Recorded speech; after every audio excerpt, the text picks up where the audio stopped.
नमस्कार दोस्तों, हमारे YouTube channel 8127 Aditya education point पर आप सभी का स्वागत है।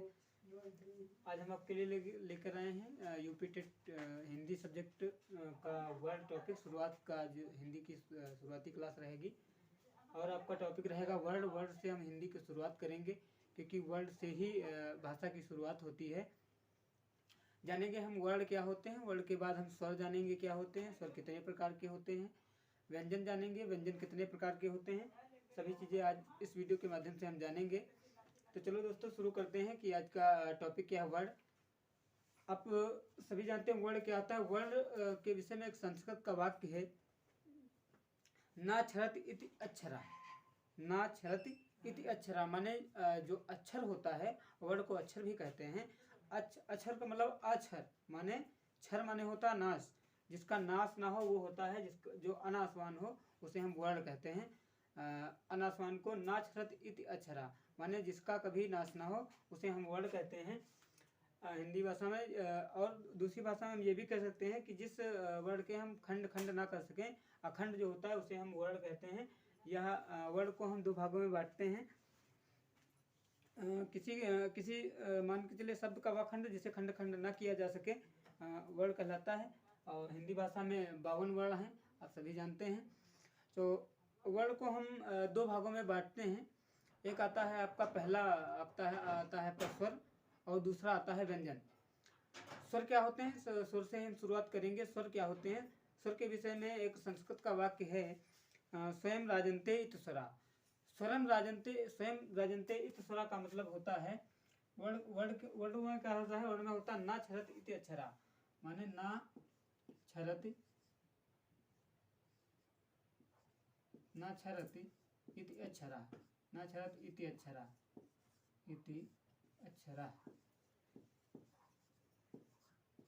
ना छरत इति अक्षरा मतलब अक्षर माने क्या होता है, अक्षर माने, अक्षर माने होता है अनासवान, जिसे ना तो टुकड़े टुकड़े किया जा सकता है, ना तो हम खंड खंड कर सकते हैं, ना तो वो अनासवान होता है, उसका नाश नहीं होता। जैसे हम कोई एक वर्ड ले लेते हैं हिंदी भाषा का, जैसे हम मान के चले छोटा आ ले लेते हैं। एक वर्ड लेते हैं छोटा आ। आप छोटा आ के आप टुकड़े टुकड़े करिए, देखिए कितने टुकड़े हो जाते हैं। आप देखते हैं कि छोटे आ का टुकड़ा हम नहीं कर सकते हैं, इसीलिए वर्ड को हम खंड खंड नहीं कर सकते हैं। वर्ड का अनासवान होता है।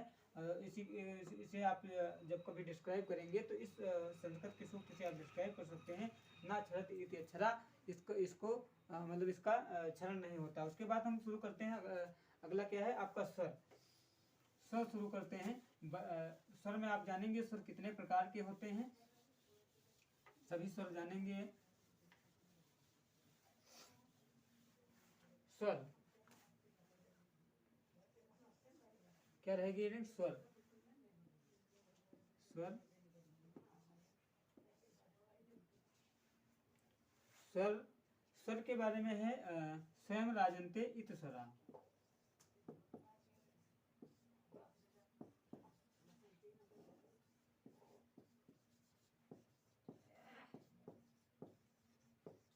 इसका क्या अर्थ होता है, इस सूक्ति का क्या अर्थ होता है। इस सूक्ति का अर्थ होता है वे वर्ण जिनके उच्चारण के लिए किसी भी वर्ण की सहायता ना बरते। कहने का मतलब ये है कि ये वर्ण जो होते हैं, स्वर होते हैं, जो वो अपने में स्वतंत्र होते हैं, मूल होते हैं। इनको बनाने में किसी भी अन्य वर्ण की आवश्यकता नहीं होती है। स्वरों के उच्चारण में के भीतर आती हुई वायु जो है, वायु मुख से निर्बाध रूप से निकलती है। पूर्व में स्वरों की संख्या 14 थी, अब कितनी हो गई, अब 11 हो गई है। पूर्व में कितनी थी, पूर्व में 14 थी। कहना मतलब निर्बाध रूप से जो है वो वायु निकलती है अंदर से स्वर कहते समय। तो जानेंगे स्वर कितने प्रकार के होते हैं। तो पहला आपका आता है हस स्वर। पहला कौन आता है, हस स्वर। पहला है कौन, हस स्वर। दोस्तों, हिंदी जिन लोगों ने यूपी टेट में संस्कृत ले रखा है, वो संस्कृत और हिंदी को यदि कंबाइंड पढ़ते हैं, सामंजस्य बिठा के आपस में पढ़ते हैं, तो हिंदी भी तैयार हो जाएगी और संस्कृत भी तैयार हो जाएगी। हिंदी और संस्कृत दोनों सब्जेक्ट तैयार हो जाएंगी। जैसे मान के चलिए उच्चारण स्थान है, मान के चलिए उच्चारण स्थान है, यदि संस्कृत में आप याद करते हैं तो हिंदी के अपने आप याद हो जाएंगे। जैसे वो है आपका जैसे ये इसका संस्कृत में है आपका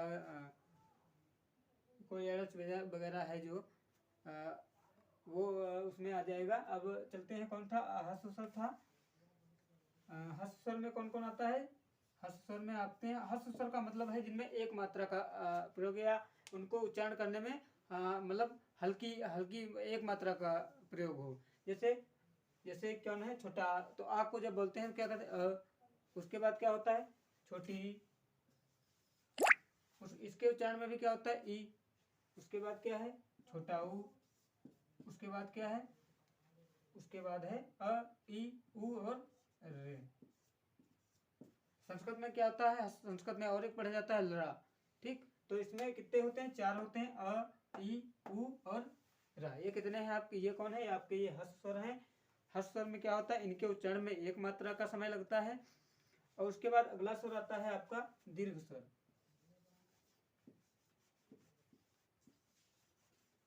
दीर्घ स्वर, दीर्घ स्वर कौन होते हैं? जिनके उच्चारण में अधिक समय लगे या 2 मात्रा का समय लगता है इनके उच्चारण में। जैसे आप बड़ा का पढ़ते हैं तो क्या कहते हैं आ, उसके बाद क्या होता है ई, उसके बाद क्या होता है ऊ। आप देखते होंगे इनके उच्चारण में ज्यादा समय लग रहा है। तो कौन कौन से हैं दीर्घ स्वर? कितने हैं आपका? आ गया बड़ा, बड़ी, बड़ाऊ, उसके बाद आ गया आपका ए, ऐ, उ, औ। ये कौन से हो गए? ये आपके हो गए दीर्घ स्वर। और ये कौन से हैं आपके? हस्व स्वर हैं। ये हस्व स्वर हैं। हस्व स्वर में आपने अभी जाना, इनको उच्चारण करते समय एक मात्रा का समय लगता है और इनके उच्चारण में 2 मात्रा का समय लगता है। एक और आता है आपका प्लुत स्वर, जिसे कहते हैं प्लुत स्वर। प्लुत स्वर, प्लुत स्वर कौन कौन? प्लुत स्वर में जैसे मान के चलिए आप बोलते हैं, इसमें क्या है 2 से अधिक मात्रा का समय लगता है। जैसे आप बोलते हैं कहीं पे होता ओम, बोलते हैं ऐसे ओम करते हैं, उसमें क्या देते हैं एक मात्रा, कोई ओ नहीं लगता उसमें, ओम, उसमें बड़ी देर तक एक और मात्रा का प्रयोग होता है। जैसे आप किसी को बोला रामम, राम, तो क्या आ देखिए 2 बार निकल रहा है, कहने का मतलब उसमें 2 से अधिक मात्रा का प्रयोग होता है। तो इसमें हम लिखेंगे ओम। ओम इसका सबसे बढ़िया उदाहरण है ओम। तो कितने प्रकार के हुए स्वर? मूलतः ये पहला आपका हो गया हस्व स्वर, दूसरा हुआ दीर्घ स्वर, तीसरा हुआ प्लुत स्वर। इतनी देर में आपने क्या पढ़ा? स्वर क्या होते हैं? स्वर वे वर्ण हैं जिनके उच्चारण में किसी दूसरे वर्ण की आवश्यकता नहीं होती, वो आपस में स्वतंत्र होते हैं खुद में। और स्वर मूलतः 3 प्रकार के हैं। पहला आपका हस्व स्वर, दूसरा आपका दीर्घ स्वर, तीसरा कौन सा है आपका? प्लुत स्वर। उसके बाद हम अब देखते हैं अगले स्वर जो है, अगले स्वर का जो टाइप है वो है आपका ये संयुक्त स्वर। तो संयुक्त स्वर देखते हैं।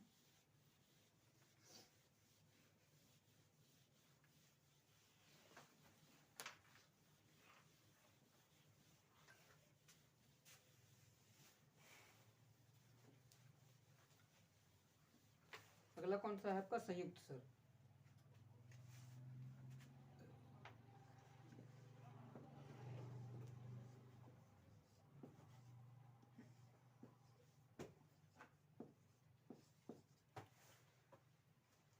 संयुक्त स्वर वो होते हैं जो 2 स्वरों की सहायता से बनते हैं। जैसे आपका पहला संयुक्त कौन सा? अब संयुक्त स्वर पहला कौन सा है आपका? ए।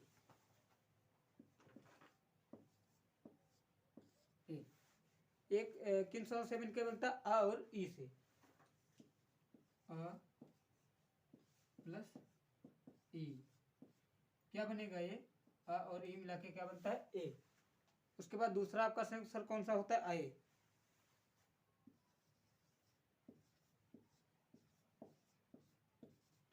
आए किन से वर्णों से मिलकर बनाता है? आए बनता है आपका आ और ए से। आ और ए से। तो ये पहला संयुक्त स्वर आपका कौन? ए। दूसरा क्या कौन था? आए। और तीसरा है आपका ओ।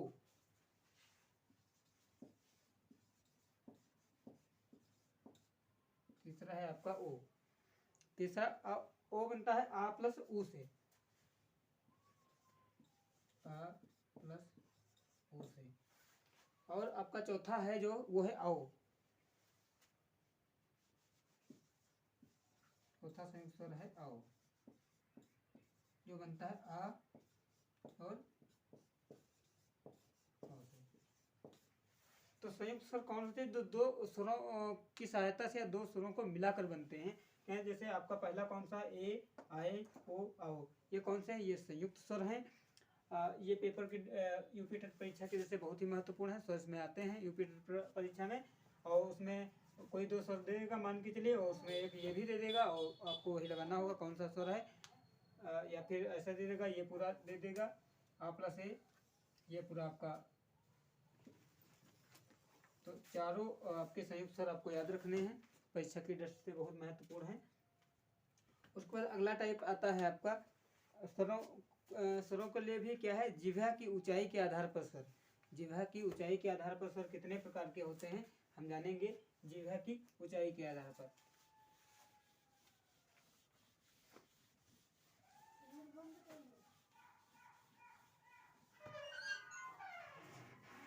जिह्वा की ऊंचाई के आधार पर स्वरों के प्रकार।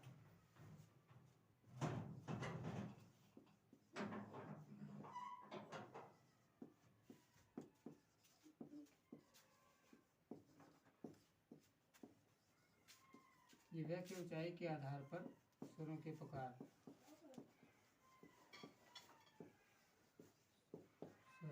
पहला कौन सा होता है आपका? पहला होता है अर्ध। पहले लिख लेते हैं विवृत स्वर। पहला कौन सा होता है आपका? विवृत स्वर। विवृत स्वर। जिह्वा की ऊंचाई के आधार पर कौन सा होता है आपका? पहला विवृत स्वर। जैसे विवृत स्वर का कहते हैं आ। विवृत का मतलब देखते हैं आ जब बोलते हैं तो क्या पूरा मुंह खुल जाता है इसमें, आ। दूसरा कौन सा आपका आता है? दूसरा आता है आपका अर्ध विवृत स्वर। अर्ध विवृत देखिएगा, अर्ध विवृत स्वर। अर्ध विवृत स्वर। अर्ध विवृत स्वर कौन से होते हैं? जिनमें आपका आधा मुंह खुलता है, जिनके उच्चारण जैसे था अर्ध विवृत। अर्ध विवृत पढ़ चुके हैं, अर्ध विवृत स्वर। अर्ध विवृत स्वर।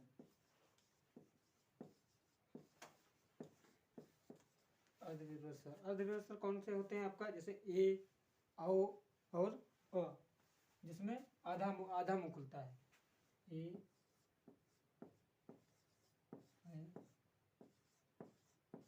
औ और अ।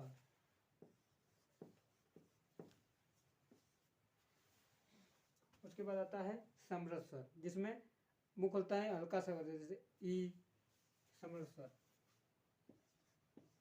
समृत स्वर कौन कौन से होते हैं? समृत स्वर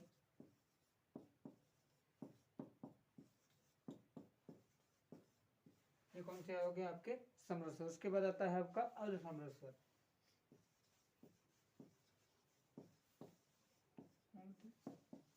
समृत,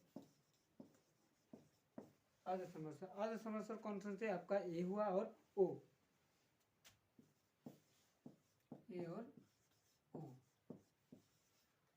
उसके बाद आता है आपका अगला टाइप आता है, वो है जिह्वा की उत्थापिक भाग के आधार पर स्वरों का वर्गीकरण।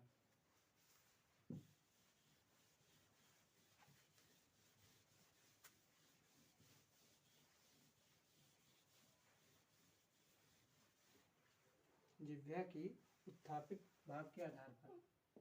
जिह्वा की उत्थापिक भाग के आधार पर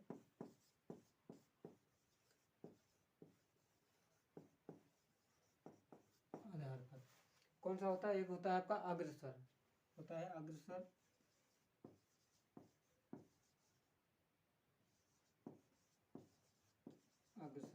अग्रस्वर के उच्चारण में क्या होता है? जो जीभ होती है उसके आगे भाग का प्रयोग होता है, अग्रभाग का।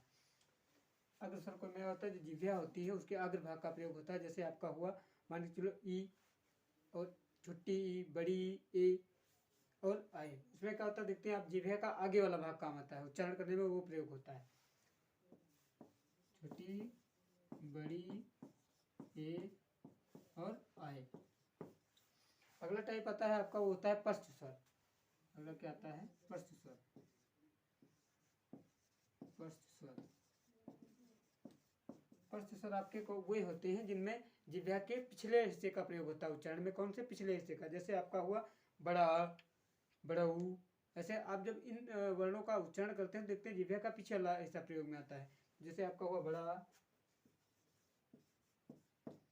उसके बाद आता है आपका छोटा ऊ, बड़ा ऊ,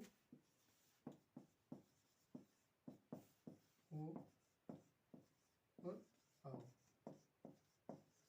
ये आपके कौन से हो गए? ये हो गए आपके पश्च स्वर।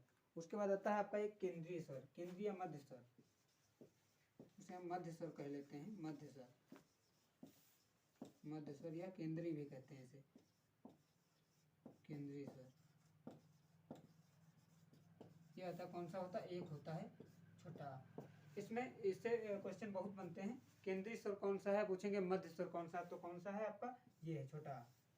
छोटा कौन सा है आपका? केंद्रीय स्वर है। उसके बाद अगला जो आपका आता है प्रकार आता है स्वर का, वो है ओष्ठ स्थित के आधार पर। ओष्ठ स्थित के आधार पर स्वरों का वर्गीकरण। ओष्ठ स्थित के आधार पर स्वरों का वर्गीकरण।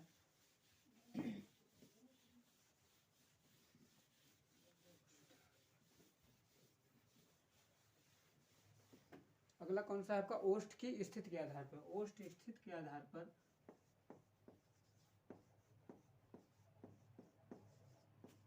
ओष्ठ स्थित के आधार पर ओष्ठ स्थित के आधार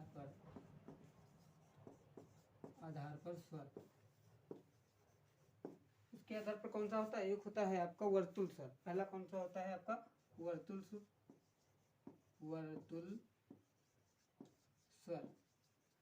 उसके बाद अगला आपका कौन सा होता है? अगला होता है आपका प्रसूत या आवर्तुल स्वर। आवर्तुल स्वर। अगला टाइप आपका होता है, वो होता है आपका अर्ध वर्तुल स्वर।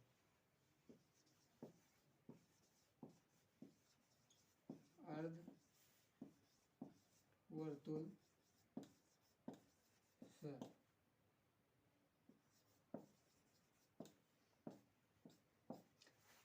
आपका जो है आपका वर्तुल स्वर है वो है छोटा ऊ, बड़ा ऊ, ओ आओ।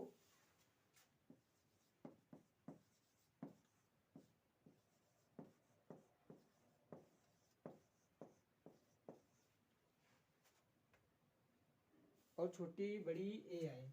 ये आपका होगा अवर्तुल।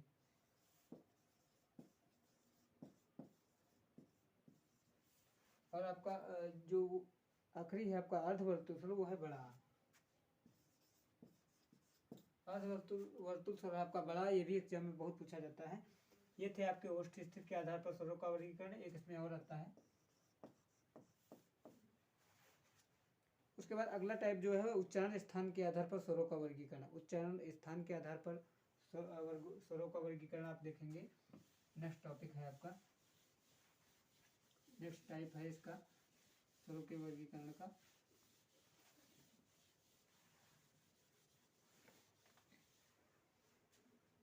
उच्चारण स्थान के आधार पर स्वरों का वर्गीकरण।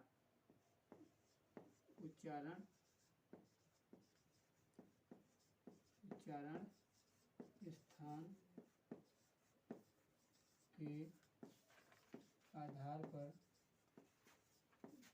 आधार पर स्वरों का वर्गीकरण।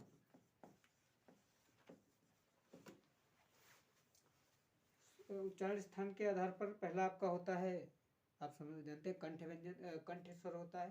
पहला कौन सा होता है? कंठ स्वर। पहला कंठ स्वर।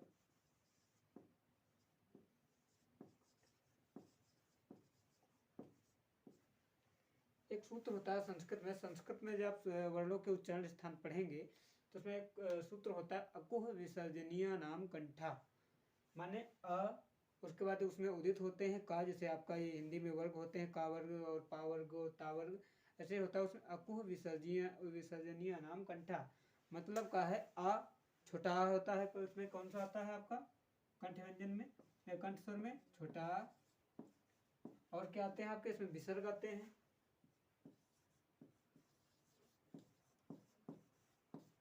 उसके बाद आता है अगला जो है वो का है तालव्य। तालव्य, तालव्य स्वर। तालव्य स्वर आपका कौन सा है, छोटी और बड़ी, छोटी और बड़ी।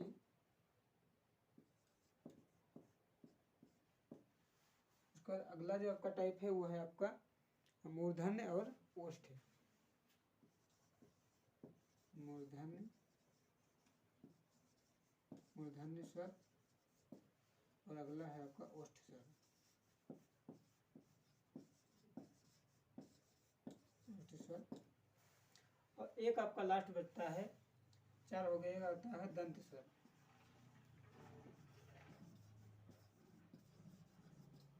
दंत स्वर क्या नहीं आता है आपका,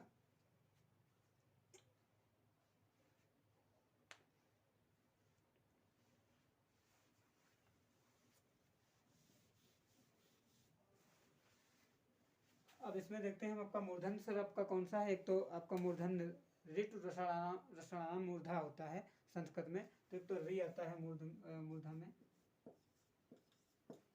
उसके बाद आपका ओष्ठ में होता है उपधमानीय चौष्ठ होता है, इसमें आपका जो छोटा ऊ बड़ा ऊ होता है वो आता है, छोटा ऊ बड़ा ऊ।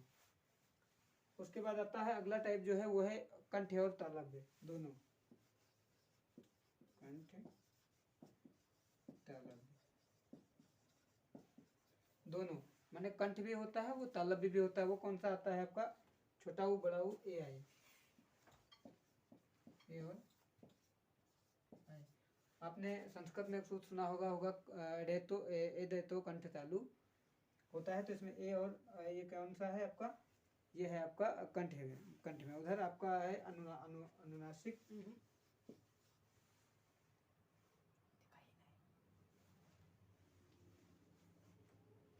उसके बाद आपका नेक्स्ट टाइप आता है अनुनासिक। अनुनासिक में आता है अंग,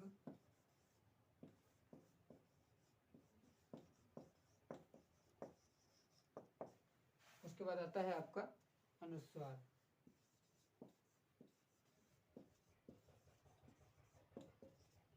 अनुस्वार, अनुस्वार में आता है, अनुस्वार में आता है अंग आपका आता है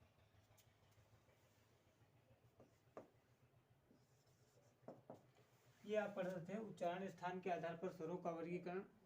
स्वर का टॉपिक यहीं से समाप्त होता है। अब हम आपको अगले वीडियो में लेकर आएंगे व्यंजन। व्यंजन से संबंधित सारी चीज़ें आपको उस वीडियो के माध्यम से हम बताएंगे। इस माध्यम में आप सीख रहे थे स्वर, स्वर क्या होता है आपने जाना, स्वर के सारे प्रकार आपने जाना। बहुत ही महत्वपूर्ण प्रकार हैं इसके, इससे संबंधित यूपी टेट में क्वेश्चन काफ़ी आपको देखने को मिल जाते हैं। केंद्रीय स्वर, मध्य स्वर, अग्रस्वर से भी मिलते हैं। एक स्वर दे देंगे, पूछेंगे अग्रस्वर है मध्य स्वर है, इससे संबंधित तो बहुत कायदे से इसे याद रखना है सारी क्लासेस। अब हम आपका इसका जो व्यंजन पार्ट है वो नेक्स्ट क्लास में लेकर आएंगे, अगले वीडियो में लेकर आएंगे।